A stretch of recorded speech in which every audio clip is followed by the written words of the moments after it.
Hey there, friends. Welcome back to Hawkeye Speaks. Before picture. After.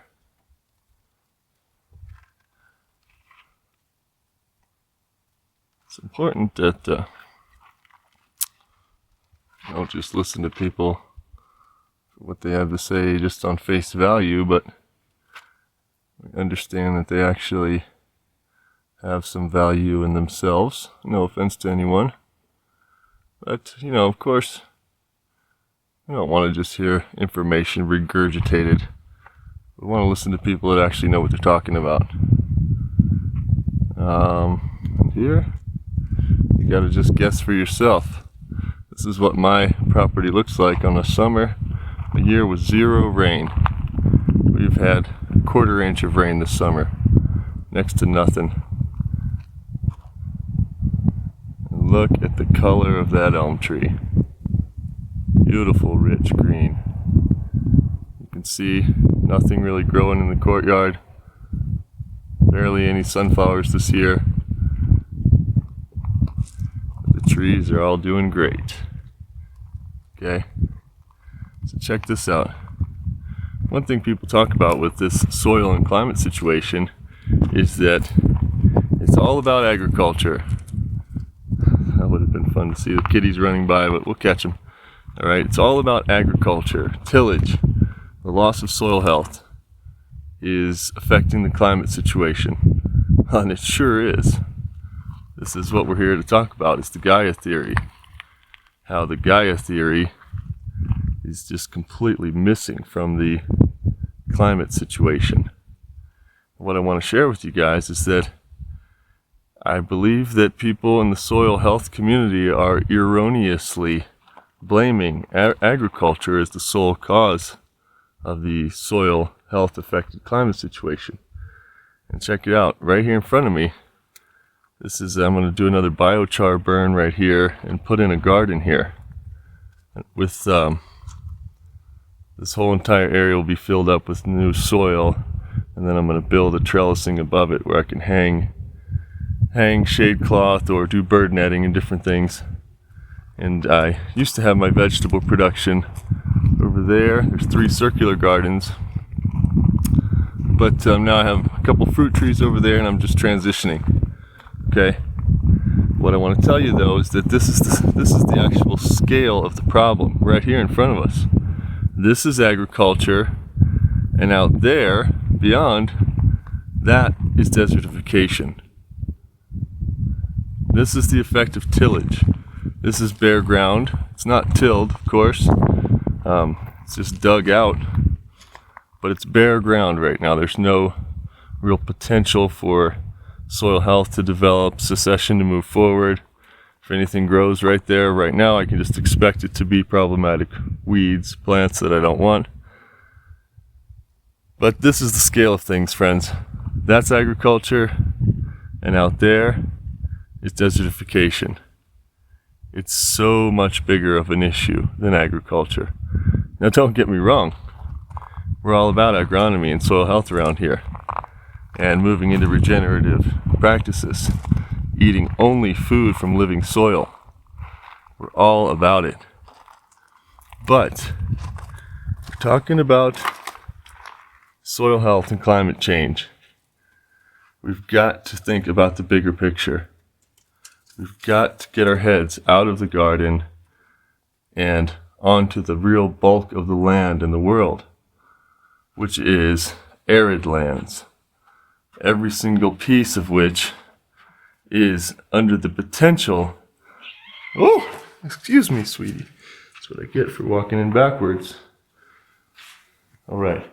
Sorry about that. Every single piece of which is either undergoing in the process of desertification or is severely threatened by desertification. So, what Savory talks about, and I have found myself to be true and accurate, is that most of the places in the world that people call deserts were not originally deserts. They didn't start off that way, per se. And there's stories all around the world. Oh, it used to be grasslands out there. Oh, it used to be forest out there before that. Oh, it used to be cool out there. It used to be animals out there. And then what you will also find many places in the world is then a limited end to that story, where people have kind of a scapegoat. Here in this area, they say, oh, but then the Spanish brought all their sheep and they overgrazed. And then the sage came, and now it's a desert. Some people say the opposite. They say, oh, the sheep were well managed. And when the sheep were taken away, then the sage came in. But either way, it's a very limited interpretation of a more complex situation that has been going on for much longer than just the shorter time span indicated by saying that it's all a fault of the sheep in one way or another. So, let's dig right into it. We're here to talk about soil health and climate change, the Gaia theory, and what's going on. We're going to get into Korean natural farming a little bit, and hi friends, greetings. And we will discuss a bit of practices, but in general, I also want to start off with, and I say in general because we're trying to really focus on the broader issues of what's going on. And as I discussed a bit in the last video about this, and I want to share with you again, so I feel that one of the real issues that we're dealing with climate stability, the health of our world, let's take it outside of the debate about climate change, but what we're really talking about health and the ability for ourselves and our families to prosper, and our children and children's children to go on living. What we're really dealing with here, and the potential collapse of civilization, society, is a lack of an ability to communicate with each other, to understand each other.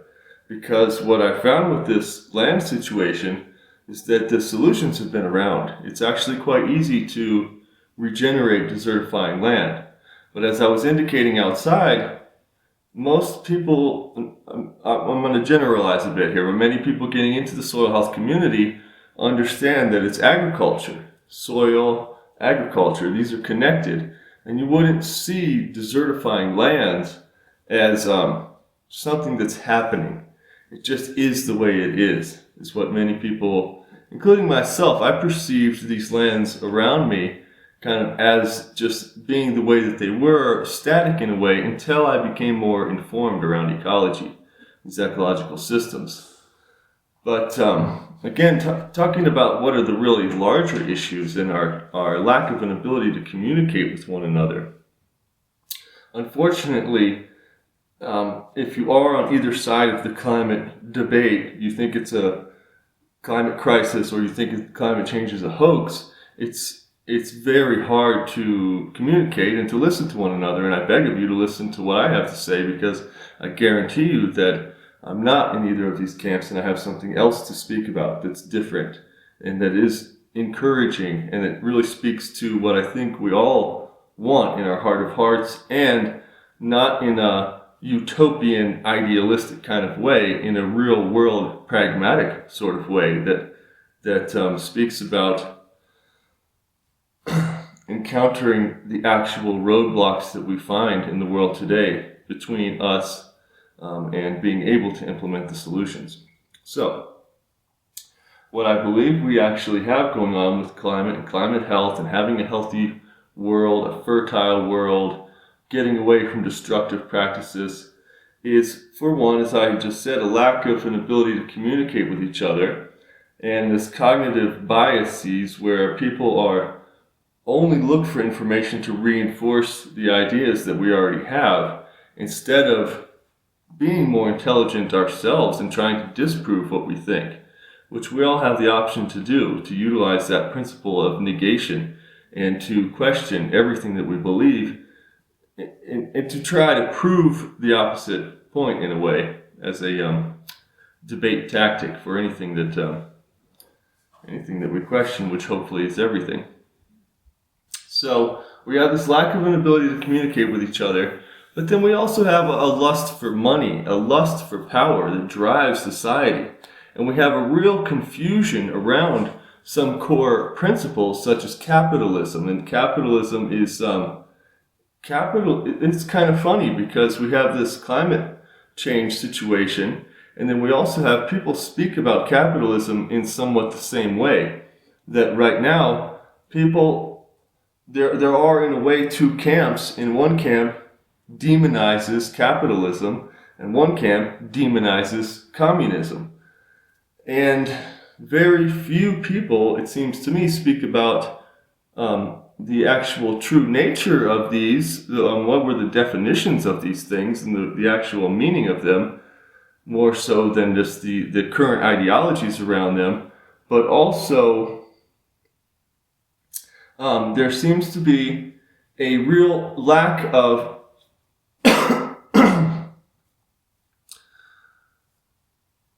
an attachment to the values more than the economics.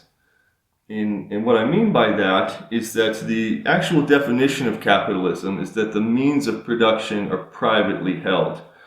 But most young people today, of course, don't know the definition of that or most other things. But it's come to mean something different culturally. What capitalism has come to mean in the modern West is that money is the means of production, that we value money.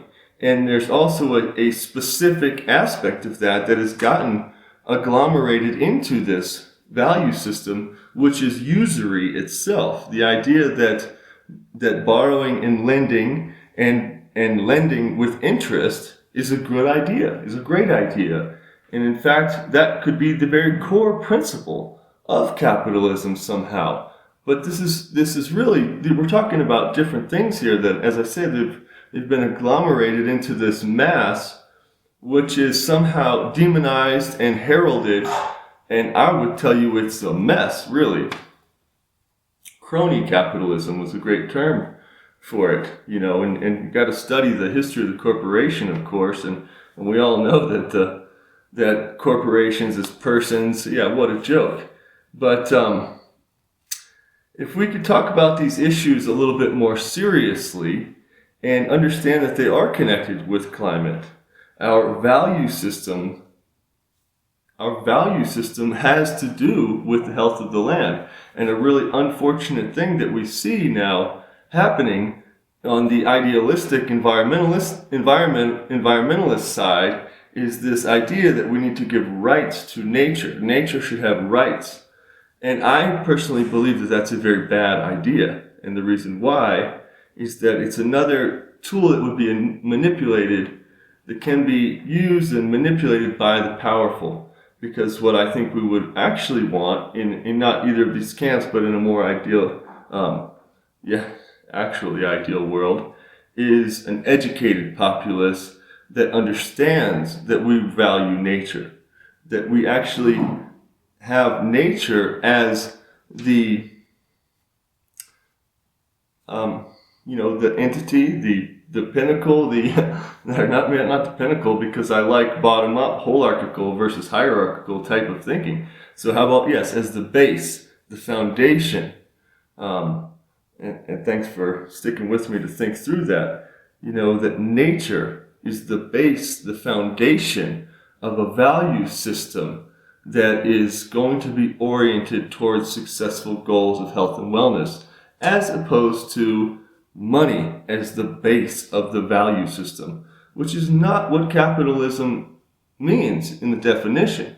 Capitalism means that the means of production are privately held, and societies, through the means of culture, has to decide what those means of production are. Once again, do we simply value money?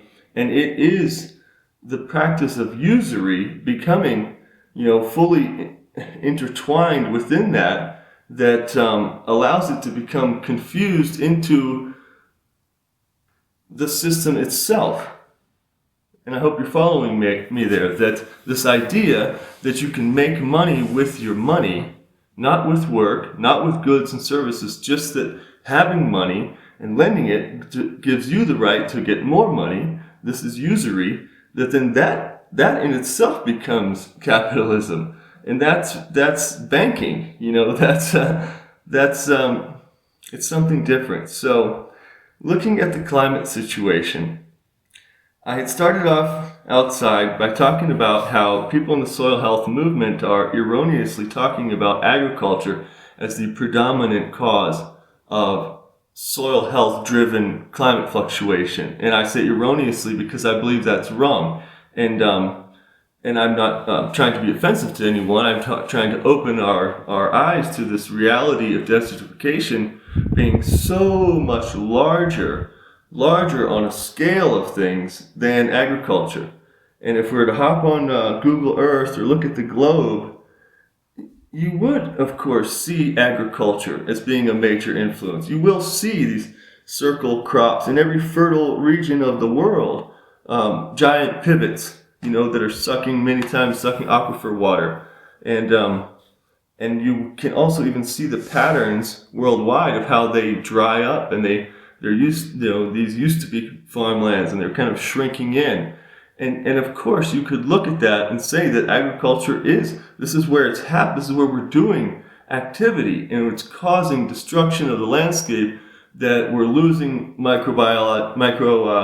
biological activity and we're losing soil health, and this is the big driver. Okay, well, you would be ignoring the fact that the actual bulk of the land is arid land, and some is jungle, of course, which is a bit harder to live in and influence. But the arid lands, the desertifying lands, they're not per se deserts, though many people call a lot of these type of places deserts, are so much larger on scale than the agricultural land. But the general presumption, until we learn otherwise, is that all of these lands, the arid lands, the desertifying lands, are the way that they are. As I had begun to indicate a bit ago, that we have this view that they're static.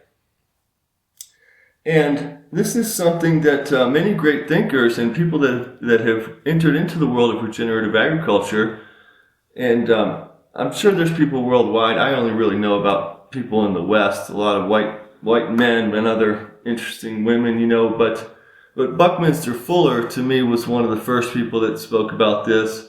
And more recently, I was just sharing about Mae Wan Ho this morning, but talking about how there is no such thing as a set carrying capacity to the land, which is something I myself realized not by examining facts and figures and what other people had to say, but simply by learning ecology and the difference between regeneration, regenerative agriculture, regenerative land management, and degenerative, continuously depleting the resources. Excuse me.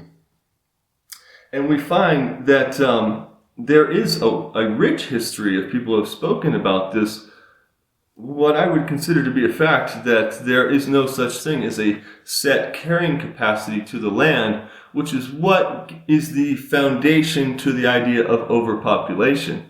And overpopulation is a narrative that has become ingrained into Western society. It's actually not spoken about nearly as much now as it was in the 70s and 80s, but it is now in a way, it's and I'm sure you can think of words yourself for this, of how it's become a governing ethos. It's become a geist of the times, that young people are brought up into this thinking that not only is the earth overpopulated, but that humans are not only a problem, but the problem, causing all ecological destruction. This is the story of climate change, human-induced climate change. And this is a terrible, terrible narrative. So we've gone in a little bit to the values around capitalism. We haven't talked about socialism and communism, but I truthfully don't even know that much about it, other than then that I think that there is kind of a natural progression, and it's my understanding that that's what Marx was writing about. And he might have been a Zionist, and I haven't studied Marxism, but I think what he was talking about was the natural progression of the state, that it would go from this capitalism to a communist socialism. And if we see, I was and still am big into Fidel Castro, not because of communism, that's for sure, because of the anti-imperialism. Castro was against the speculative economy, which is usury in itself. And that's something that I have adhered to, a principle that I have adhered to my entire adult life, my entire life, is that I don't engage in the practice of borrowing or lending. I don't invest in the stock market or gamble in casinos. And I believe fundamentally that that is a problem with our world today. And I've chosen not to participate in it. Never had a credit card, So I was and still am into Castro. He's passed away, of course, but not to do with communism, to do with anti-imperialists. And what they had was an agrarian revolution. And again, back to Marx, I haven't studied Marx, but if it's true that he was talking about a natural progression of what you're going to see, well, if capitalism is just crony capitalism, and it is just ends up being a way that rich people can get richer, it's not actually a tool for the masses to own goods and services and property and to be themselves the master. The whole system is turned around and become manipulated. If that's basically how it always goes, we can see the example of what had happened in Cuba, that the American corporations owned basically everything. They owned 80% of all the utilities, the sugar plantations, the everything in Cuba, and the people were getting massively shafted. So that was the basis for the people to get behind a revolution, an agrarian revolution. And then I think communism, well, there wasn't too many options at that point. To have a capitalist system and to try and resist America, of course, to keep up this, anti-imperialist stance, you can't have your cake and eat it too. They had to turn somewhere. So I've never been there either. I'd love to go someday. But what I'm saying is that we've got to talk more about the values behind things. That, people valuing money versus valuing the environment around us is potentially problematic, but, there is value in the productivity of land around us. So essentially, I hope, and I truly believe that at the end of the day, as many great thinkers have indicated throughout history, that the real problems we're dealing with in figuring out these solutions is in education and in people's lack of information, because we would see that regeneration is profitable. And it's actually a continual scarcity that is what gives rich people the power to put more money in their own pockets, and is what gives value to absolutely worthless things. So we want to move more towards this politics of abundance, that the world can be abundant around us, but we have to work to get there. So I was speaking about desertification versus agriculture, and how essentially we all, until we learn about this story of an ever-changing world around us, we have a view that things are static, and we have kind of a short-term thinking, and we have oftentimes we have an individually focused thinking. We think about ourselves in the next 5 minutes. We're not thinking for the 7 generations and what's going on with the longer processes around us. And the processes of desertification is happening rather slowly. It's happening kind of imperceptibly slow until you learn how to read the signs. So I was speaking about how these many great thinkers have realized there is no such thing as a set carrying capacity to the land. And that is what gives rise to this thinking of overpopulation And then that is another kind of tool that gets used to create a narrative where, as I had been indicating before, humans are the problem, humans are a cancer on the earth, even the ruminant animals, that's kind of, animals are the problem. That's a very anti-life, anti-human, anti-life stance, actually. And it ends up being where a lot of young people and liberals and environmentalists are, I would think, erroneously is kind of a word, or tricked into being in this camp over here that's actually anti-human. And some people in the other camp are kind of tricked into participating in an anti-human agenda too. I hope that you want to be pro-life. And again, I'm not speaking per se about an abortion issue. I'm speaking about creating life all around us and leaving a trail of life behind every step that we make versus the opposite. So yeah, I'm talking about this narrative, this myth of overpopulation, and this story that young people are given that humans are a cancer on the earth and we should all be removed and the earth would be better off without us. Well, many great thinkers realize that this is not, in fact, the case. And what we see is that, let me see, I want to check the time. I'm not going for too long here. But I do, 26 minutes. All right, we're going to wrap it up pretty quick here.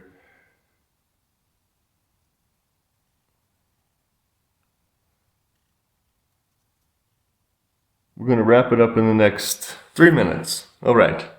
So, many people are catching on to the soil health paradigm, the picture of soil health. And as I had been indicating, you kind of naturally focus first on learning a bit about soil yourself in the garden, put your hands on soil, how do we get food from living soil, and then we kind of expand to thinking about the whole agronomy, agricultural situation, and our story with food. But then, again, as I'm indicating, you have to learn this process of desertification by studying ecology a bit and learning. It's not that hard. It's basically just flatland erosion and a lack of the necessary animal interface and the succession of health and plants moving backwards instead of forwards. Okay?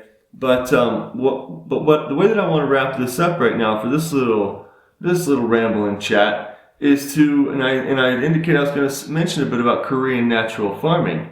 Korean natural farming is fascinating. It's a whole system of natural biodynamic type farming that takes into account natural cycles of the plant and the sun and moon, the elements. This is a very complex, yet it's kind of simple too. There's only nine, a few more recipes, and they're all either biologically active or fermented. So the reason why this is so interesting and critical is, as I say, these are biologically active and fermented recipes that we make and we apply to the land and to plants. And currently in our thinking of regeneration, regenerative agriculture, regenerating land management, I don't feel that there's enough discussion around biologicals on a large scale. You can go to the store and buy some bugs in a bottle and whatnot, but how would you potentially spray some biological solution on huge amounts of land? And I want to tell you that it is possible. We might actually inoculate a compost or a biochar and then spread it. We might use a very large tractor with skinny wheels or create a new machine. But one of the things that Alan Savory said, which it is only half true, is the erroneous belief, is that our only tool for countering desertification on a large scale is using ruminant animals as herds. Okay? And we're going to be getting into this a lot. Using ruminant animals as herds, stock density over stocking rate. We can have the same stocking rate on a piece of land, the amount of animals in a given year, but stock density is actually a different metric, which means how closely we have them bunched. And they behave differently in a number of ways when we have them bunched tightly together. But what Alan Savory said is our only tool for countering desertification on a large scale is using ruminant animals as herds. And this is true, except that it is possible to jumpstart the system artificially. We can artificially induce a replication of the ruminant system. It may not be perfect, but it is possible. And I've done it a bit out here on my land where we kind of remove some of the woody material. It's sage or brush around here. We don't have to remove it all. We spread a small amount of compost. We spread a small amount of mulch, and then we have to put down something to hold the mulch in the wind. So that's either a netting or that's sticks or what have you. But the critical component in this is the biological activity in that small amount of compost that we spread. It does not have to be a lot. We can have a 1/4 inch of compost spread on the land. But the difference in what microbes are present and the quality content of fungi in the mix has a huge amount to do with the effects that we're going to see. So I'm probably going a bit over the 3 minutes I said, but I'll wrap this up by as I said, so many people in the soil health community focus on agriculture. And one of the issues that we've had in the West is an over tendency towards specialization. And it's fun to specialize in something and become an expert. It's great to have expertise. But of course, let's not lose focus of the big picture. And people in the soil health community, again, talking about soil health only in the context of agronomy, are potentially missing the picture that soil is the mitigating influencing factor of our planet. It is the clothing of our planet, the soil. And arid lands, open lands, are vastly, vastly, vastly larger than agricultural lands. And the trick is to understand that they're not static. They are either, at every moment, they are either improving in health or declining in health. And the pace may be very slow, but that doesn't mean that it's not happening. And we can influence the direction and the pace majorly. So,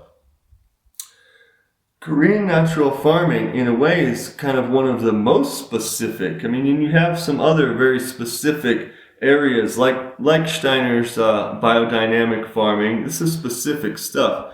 And like agro-homeopathy. Again, these are kind of specific, almost sects of natural farming that each have their own system.